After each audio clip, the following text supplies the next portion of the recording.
Hey team, welcome back. This is a requested video, so I thought I'd put it in front of some of the other ones that have been recorded so they can get out to you quicker.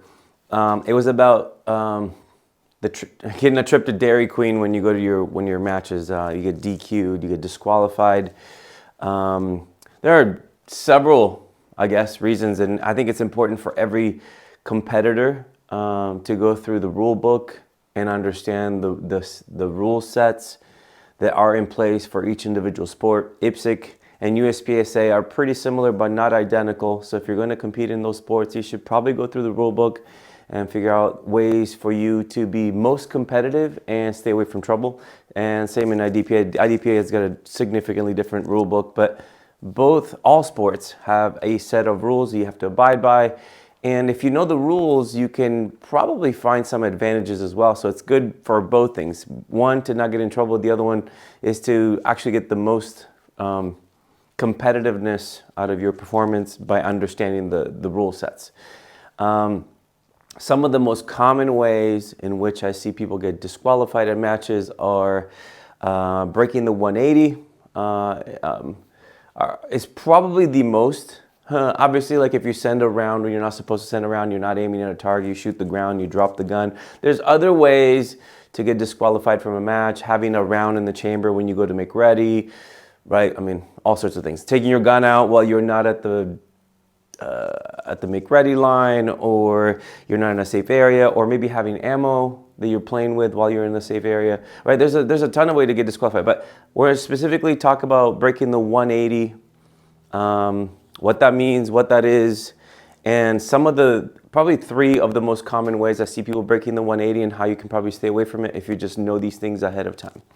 All right, the most common way that I see people breaking the 180 is when they are doing a reload towards their weak side. Now, I'm a right-handed shooter, so if I'm heading to the right, my gun is out, I'm doing my thing, and I'm heading to the right, my reload happens to be where my gun is downrange. It's almost impossible unless you turn and unless you're like going towards the rear. Like if I'm up stage and I try to do a reload coming this way, like completely towards the back. Okay, yeah, that can happen. Although it's very, very uncommon that people would like so blatantly break the rules.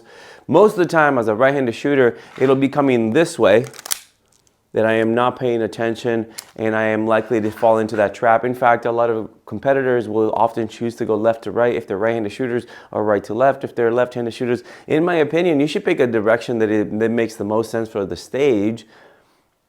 You're not trying to shoot the stage in a way to stay away from trouble. You're trying to shoot the stage so that it's the most conducive to performance and you get the very best score possible. And then learn how to do these reloads in every which direction. So, going to the left as a right-handed shooter or going to the right as a left-handed shooter, right? You have to be mindful that you can't bring the gun to the magazine because that will put you in trouble. So if that's the 180 and I'm going that direction, you can see how my muzzle now is past the 180, like being the 180 is there. I am now past the 180 as I'm finishing my reload, and that's they're gonna send you home, especially if this is a level 2, level 3 match. Nationals or something like that. There's going to be 3 ROs probably, one scoring, one timing, and then probably another one watching, sometimes more than that in different locations of a stage, especially if the stage is one of those where there's a little bit of a trap and everybody's kind of like knowing, hey man, in that corner right there's usually somebody that, will do something silly. Like they're watching for that. So my advice to you, be very demonstrative that you are a safe shooter without sacrificing performance.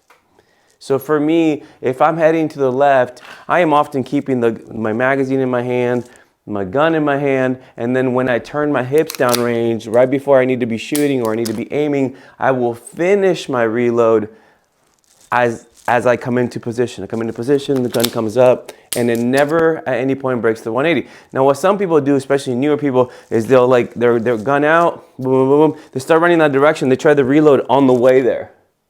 If you're going left, doing your reload on the way doesn't make a whole lot of sense because it exposes you some problems. Even if I am 178, I don't cross the 180, I am not demonstratively showing the arrows that I understand the safety rules. I am well within the safety rules and all stuff. Now, If it's like a step and you can just do it like with your hips down range, absolutely keep your hips down range. But if you're going to be booking it, whether it's 4 or 5 more steps than that, you're going to take the magazine out, you're going to have